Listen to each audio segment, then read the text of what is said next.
담대한 믿음으로 세상을 이기라.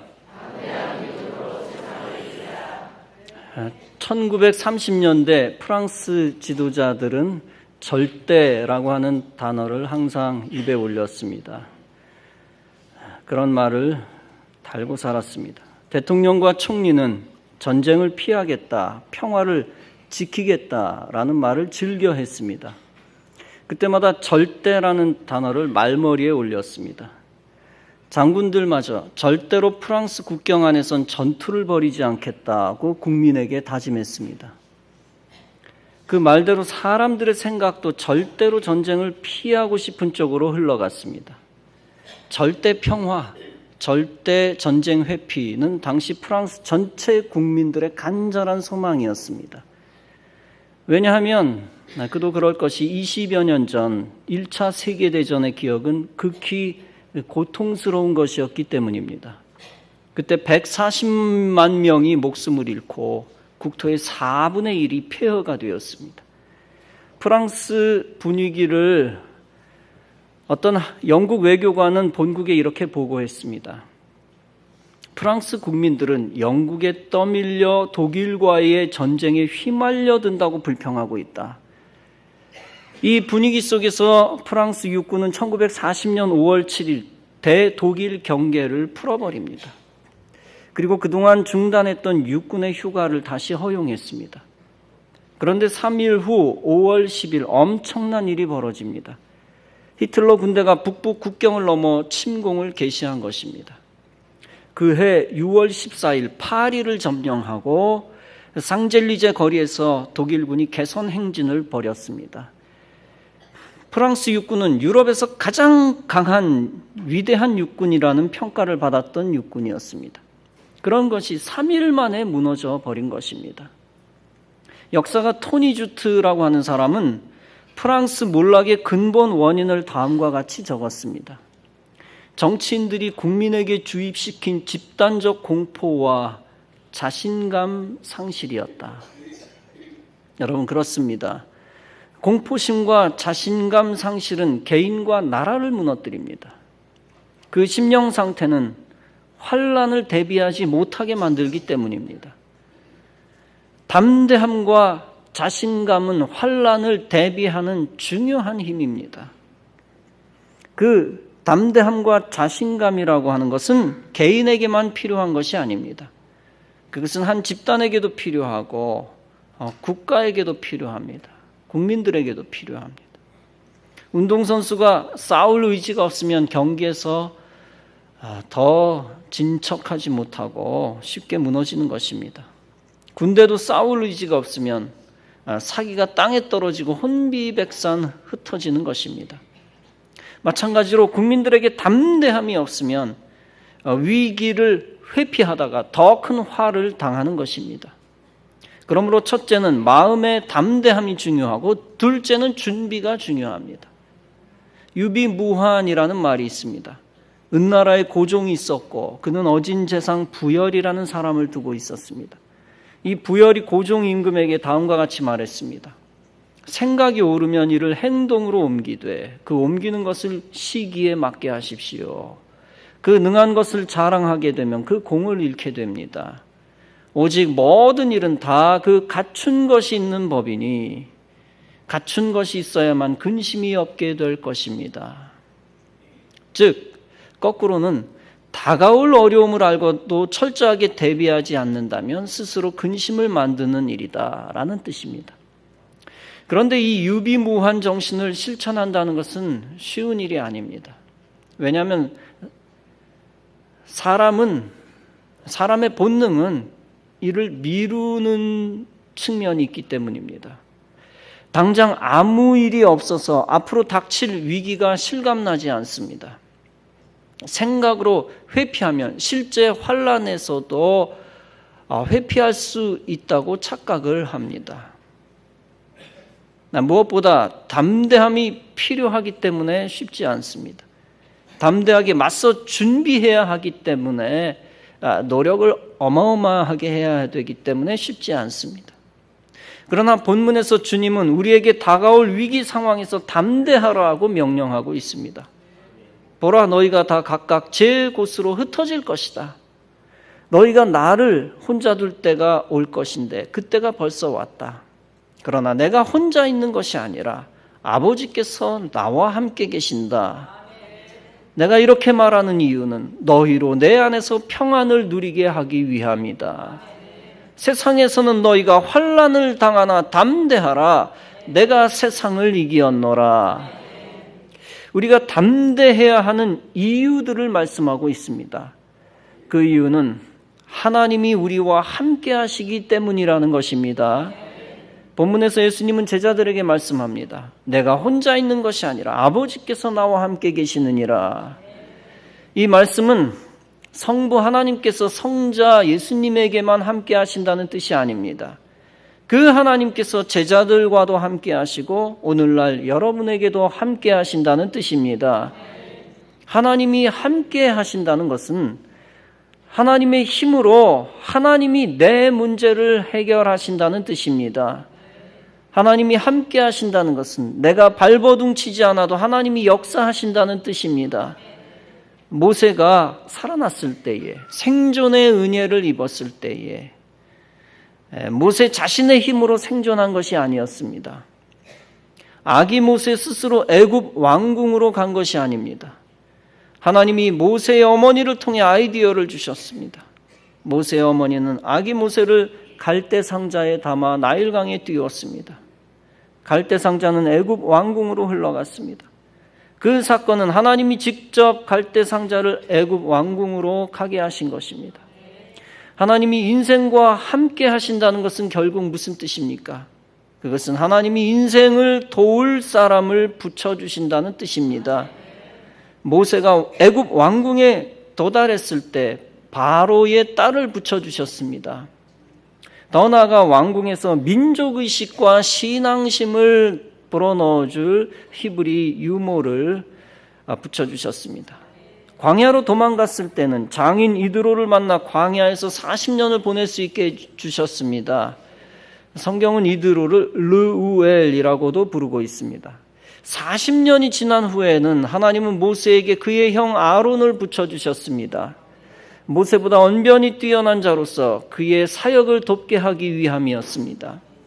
하나님이 모세에게 붙여주신 사람들은 모세 자신의 의지로 만난 사람들이 아닙니다. 그 사람들은 하나님의 계획에 따라 붙여주신 사람들이었습니다. 이 모든 사람들을 만나는 데 있어서 중요한 포인트가 있습니다. 그것은 하나님의 타이밍, 즉 하나님의 시간 계획이라는 것입니다. 가장 적절한 타이밍에 모세의 갈대 상자는 바로 딸에 의해 목격되었습니다. 가장 적절한 타이밍에 모세는 미디안 광야로 탈출했고 그곳에서 아내와 장인을 만났습니다. 물론 모세가 그 광야에서 이드로의 딸을 도왔기 때문입니다. 선한 일들을 행하고 노력할 때 하나님은 필요한 사람들도 만나게 하시는 것입니다. 하나님의 타이밍이 중요하다고 해서 사람이 게으르게 마냥 기다리기만 해도 된다는 뜻이 아닙니다.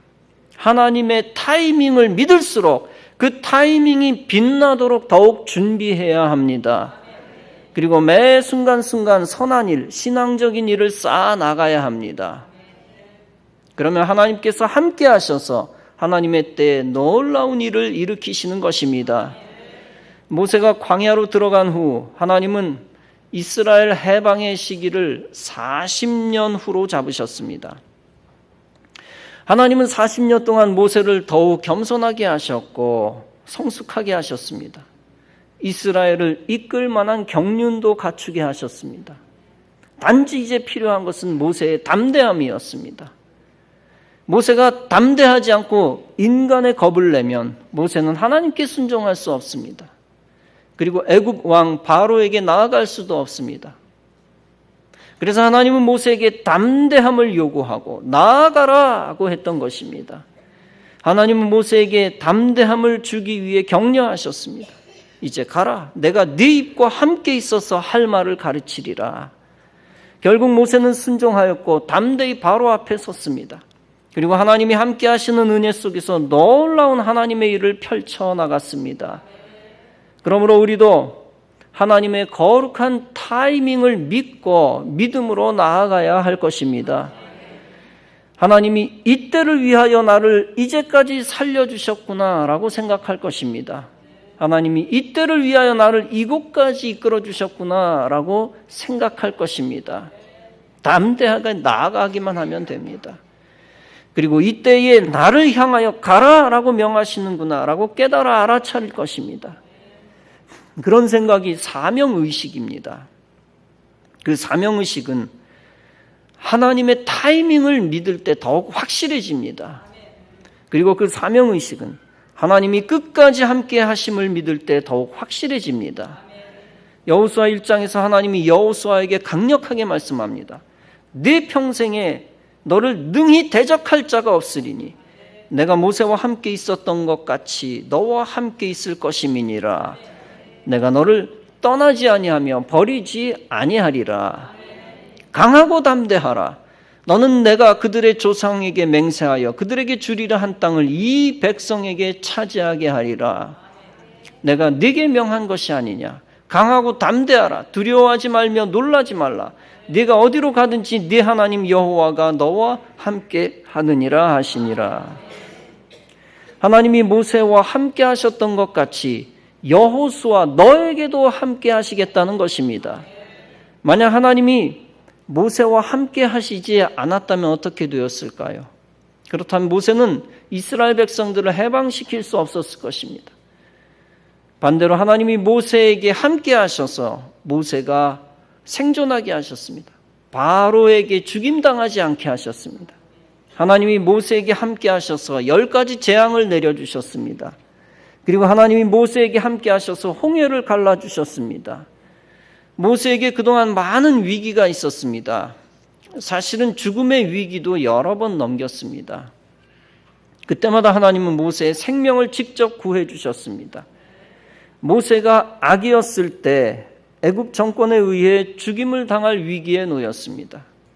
그때 모세의 어머니가 모세를 갈대 상자에 넣어 나일강에 띄워 급하게 목숨을 구했습니다.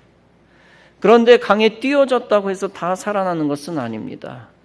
뒤집힐 수도 있고 폭우가 갑자기 쏟아질 수도 있고 악어가 물 수도 있습니다.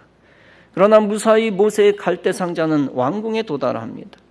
왕궁에 도달했다고 해서 무조건 살아나는 것은 아닙니다. 히브리 악이라는 사실이 알려지면 바로 죽을 수도 있었습니다. 그러나 하나님이 함께 하셔서 사람 만나는 기적을 행하십니다. 즉 하나님은 바로의 딸 애굽 왕궁의 공주가 모세를 발견하고 그를 건지게 하셨습니다. 모세가 장성하여 애굽 사람을 해했을 때 그가 처형당할 수도 있었습니다. 바로가 이 일을 듣고 모세를 죽이고자 하여 찾는지라 라고 성경은 말씀했습니다. 그 당시에 바로는 람세스 2세의 아버지였습니다. 10가지 재앙을 당했던 람세스 2세의 아버지였습니다. 하나님은 모세를 미디안으로 피신하게 하셔서 생명을 구하셨습니다. 40년 후 아들 바로왕 람세스 2세 앞에 모세가 섰습니다. 그때도 하나님은 모세가 바로 왕으로부터 죽임을 당하지 않게 하셨습니다. 애굽이 10번째 재앙을 당했을 때 애굽의 장자들이 다 죽었습니다. 분노한 애굽 왕으로부터 모세가 목숨을 잃을 수도 있었습니다. 죽임당할 수도 있었죠. 그러나 하나님은 끝까지 사용하실 모세, 하나님이 사용하실 모세를 지켜주셨습니다. 거듭 말씀드리지만 홍해 앞에서도 이스라엘 백성과 함께 몰살당할 수도 있었습니다. 그러나 역시 하나님이 함께 하셔서 자신도 살고 이스라엘 백성도 해방시켰습니다. 그런 모세와 함께 하셨던 하나님을 여호수아에게도 믿으라 하고 있는 것입니다. 그러면서 여호수아에게도 하나님은 동일한 말씀을 합니다. 두려워 말며 놀라지 말라. 네가 어디로 가든지 네 하나님 여호와가 너와 함께 하느니라. 여호수아에게 신신당부하신 말씀은 마음을 강하게 하고 담대히 하라는 것입니다. 두려워 말며 놀라지 말라는 것입니다. 그 이유는 하나님이 함께 하시기 때문이라는 것입니다. 하나님이 여호수아에게 마음을 강하게 담대하라고 명령하신 이유가 무엇입니까? 사명 감당하려면 마음이 강하고 담대해야 되기 때문입니다. 하나님은 역사 속에서 비겁한 사람을 사용하시지 않았습니다. 자신의 책임을 회피하거나 불신 가운데 사로잡힌 자를 사용하지 않으셨습니다. 물론 사람인지라 누구든지 불안한 마음, 두려워하는 마음이 있습니다. 또 어떤 큰일을 행할 때 여러 가지 변명거리도 있을 수 있습니다. 심지어 모세도 나는 혀가 둔한 사람입니다 라고 이런저런 핑계를 대기도 합니다. 그러나 하나님은 무조건 모세를 사용하시고자 하는 뜻을 가지고 계셨습니다. 그 뜻을 따라 모세와 함께 하셨고 모세의 생명을 건지셨습니다. 더 나아가 모세가 큰 일을 행할 적절한 타이밍, 그 타이밍을 하나님이 정하셨습니다. 그리고 하나님이 정한 시간에 이르도록 하나님이 기다려주시기도 했습니다. 이 하나님의 뜻에 따라 하나님은 모세를 담대하게 만드신 것입니다. 여호수아 역시 하나님의 뜻에 따라 하나님이 담대하게 만드셨습니다. 처음부터 그들이 담대한 것은 아니었습니다. 그러나 하나님은 그들을 격려하면서 담대하게 만드신 것입니다. 그들이 담대해졌을 때 하나님은 비로소 큰 역사를 계시하신 것입니다. 모세는 당당하게 바로왕을 굴복시켰고 여호수아는 여리고성을 무너뜨렸습니다. 원래 하나님은 스스로 기적을 행하실 수 있는 분입니다. 모세, 여호수아가 아니더라도 하실 일을 하실 수 있는 분입니다. 그러나 하나님의 뜻은 하나님이 택하신 지도자들을 통하여 그 일을 이루시는 것입니다. 그런데 하나님은 지도자를 정했다고 해서 무조건 일을 계시하시는 분이 아닙니다. 지도자가 담대해지도록 만드시고 기다리신 후 큰 일을 이루시는 분입니다. 하나님의 뜻은 하나님이 담대하게 만드신 지도자를 통하여 기적을 이루시는 분입니다. 담대함은 필수 조건입니다. 그러므로 우리도 하나님의 뜻을 이루고자 한다면 담대한 믿음을 가져야 합니다. 하나님이 끝까지 우리와 함께 하신다는 믿음을 가져야 합니다. 하나님이 약속의 땅을 주시듯 확실하게 약속의 땅을 주셨듯이 하나님의 사람에게 승리를 주신다는 믿음을 가져야 합니다. 사명이 있는 자는 생명을 잃지 않는다는 믿음도 가져야 합니다. 그리고 그 믿음으로 세상과 불신앙과 싸워 승리해야 합니다. 그러면 하나님이 담대한 믿음으로 승리한 자에게 큰 약속의 축복을 주실 것입니다. 하나님이 모세와 여호수아에게 함께 하셨던 것처럼 오늘날 여러분에게도 함께 하실 줄로 믿습니다. 함께 하실 것을 믿고 그 어떤 환난 가운데서도 담대한 믿음을 가지시기 바랍니다. 그러면 하나님은 여러분에게 도울 사람을 붙여주실 것입니다. 그리고 친히 환경을 움직이시는 기적도 직접 허락해 주실 것입니다. 여러분, 내 힘과 내 지식과 내 지혜와 재력만으로 무엇을 하려 하지 마십시오. 그러면 여러분은 담대한 믿음을 가질 수 없습니다. 그것만을 더욱 의지하기 때문이죠. 오직 나를 능하게 하시는 하나님의 능력만을 기대하시기 바랍니다. 그러면 담대해질 수 있고 평안해지고 사명 감당할 힘을 얻게 됩니다. 여러분, 우리가 더 담대해져야 되는 이유가 있습니다. 그것은 하나님은 우리가 담대한 만큼 쓰시기 때문입니다. 많이 담대하면 그만큼 크게 쓰시고 적게 담대하면 그만큼 작게 쓰십니다. 하나님이 다윗을 크게 쓰신 이유는 다윗은 골리앗 앞에서 담대했기 때문입니다. 그의 담대함은 의분이었습니다. 의로운 분노, 거룩한 의분, 신앙적 의분입니다. 하나님의 이름을 우습게 하는 골리앗, 그 골리앗에 대해 아주 큰 의분을 가졌습니다. 크리스찬에게 이 의분이 있어야 합니다. 그 큰 의분 때문에 적을 두려워하지 않게 된 것입니다. 하나님은 그의 큰 의분을 보시고 작은 다윗을 크게 쓰신 것입니다. 뿐만 아니라 그가 가진 보잘것없어 보이는 물맷돌을 크게 사용하신 것입니다. 여러분, 담대함과 뻔뻔함은 분명히 다른 것입니다. 헷갈리면 안 됩니다. 뻔뻔함은 죄를 지었어도 양심의 화인 맞아 얼굴이 두꺼운 겁니다. 바늘도둑이 소도둑 되듯 점점 더 큰 죄를 지으며 죄악에 담대해지는 것입니다. 남을 괴롭게 해도 자기만 잘 먹고 잘 살면 된다. 아무 가책이 없습니다. 남의 눈에 피눈물을 흘리게 하거나 남을 속여 사기를 쳐도 아무 가책이 없습니다. 그런 담대함은 믿음이 아니라 뭡니까? 불신앙입니다. 하나님이 없는 것처럼 행동하기 때문에 불신앙이죠. 그런 마음을 가진 자는 하나님과 멀어지고 하나님이 그의 마음속에서 없어지는 것이죠. 그런 마음은 마음의 평화를 잃어버리게 되고 저주 가운데 빠집니다. 육적으로 심령적으로 징계를 받고 영적으로 저주를 받습니다. 반대로 신앙적인 담대함은 거꾸로 양심이 살아있는 것입니다. 그 양심 가지고 어떻게든 말씀 명령 따라 옳은 일을 하려고 합니다. 내가 모든 것을 빼앗기더라도 남을 속여 불행하게 하지 않겠다. 내가 엄청나게 손해보는 것 같아도 선한 일, 신앙적인 일을 포기하지 않겠다. 내가 죽는 한이 있더라도 하나님의 의로운 일을 목숨 걸고 감당하겠다. 여러분이 그렇게 하면 후회 없이 하늘의 평강을 맛보며 현재와 마지막에 더욱 행복한 자가 되어질 것입니다. 그래서 로마서 16장은 말씀합니다. 너희 순종함이 모든 사람에게 들린지라. 그러므로 내가 너희를 인하여 기뻐하노니 너희가 선한 데 지혜롭고 악한 데 미련하기를 원하노라.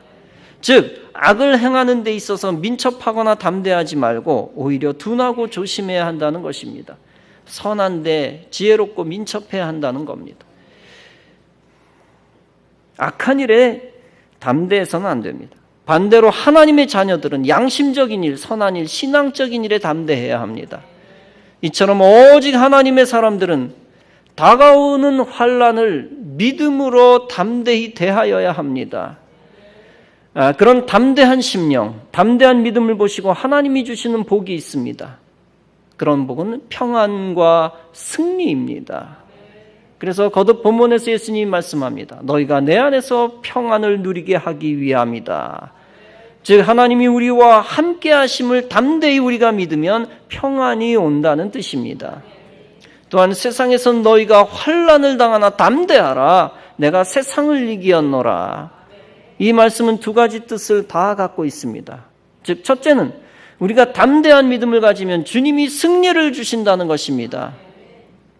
그러므로 우리는 어떤 환난이든 담대한 믿음으로 대처해야 합니다.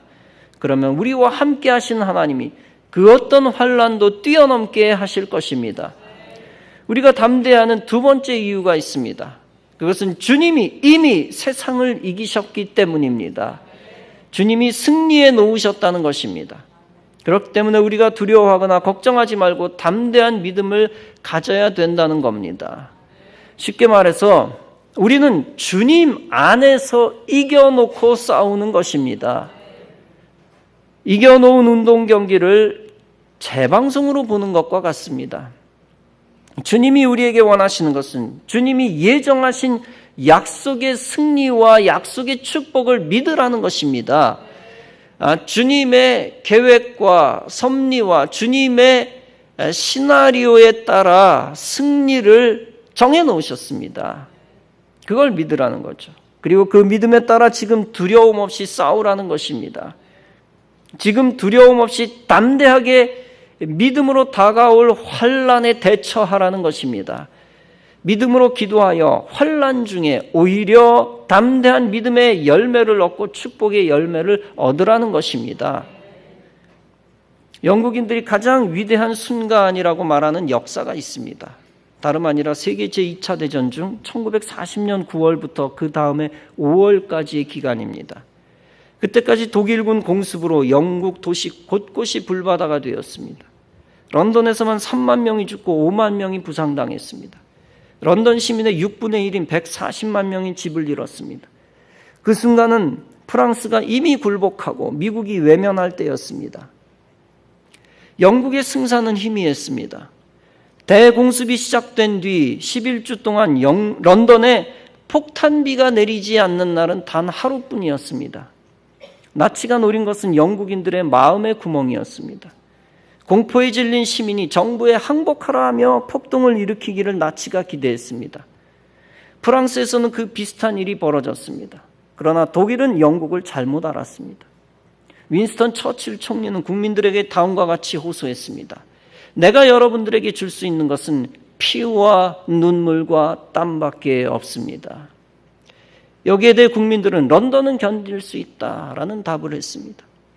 영국인들이 런던 대공습을 가장 위대한 순간이라고 부르는 이유가 있습니다. 그것은 살육과 파괴, 비참과 공포를 이겨낸 공동체의 정신을 확인했기 때문입니다. 영국인들은 이를 블리츠 정신이라고 부릅니다. 블리츠는 독일어로 번개인데 독일군이 프랑스를 칠 때 전격전이라고 사용한 단어입니다. 영국인 오히려 그 단어를 가져와 위대한 정신의 승리로 표현했습니다.